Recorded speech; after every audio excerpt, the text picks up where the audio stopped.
రాత్రి పాతొక్కో 12 ఆ టైంలో మా ఫ్రెండ్స్ అందరూ వచ్చి పడుకున్న నన్ను బలవంతంగా లేపి బయటికి తీసుకొచ్చేసారు. ఈ టైంలో ఎందుకు వచ్చారు, అయినా ఎక్కడికి వెళ్తున్నాము అని అడిగితే చెప్తాను పద అంటూ బయటకైతే తీసుకొచ్చేసారు నన్ను. మా బాబాయ్ ఏమో వీడియో తీయడం స్టార్ట్ చేసేసాడు. ఇదేంటి వీడియో తీస్తున్నారని అనుకునే లోపే కేక్ నా ముందర పెట్టి ఫ్రెండ్స్ అందరు కలిసి నాకు బర్త్డే విషెస్ అయితే చెప్పడం స్టార్ట్ చేసేసారు.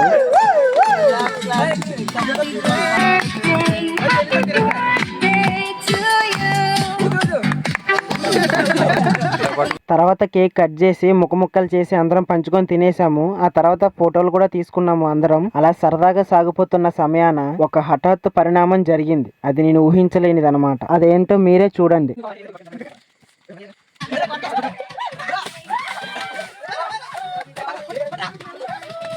బర్త్డే బాయ్ అని కూడా చూడకుండా గుడ్లతో బాధేశారు నా ఫ్రెండ్స్ నన్ను. అప్పటికే అడిగాను ఎక్కడికి వెళ్తున్నాం అని. ఎలా ఉండేవన్నీ ఎలా అయిపోయాను. అయినా కూడా నాకు బాగా నచ్చింది. ఫుల్ ఎంజాయ్ చేశాను.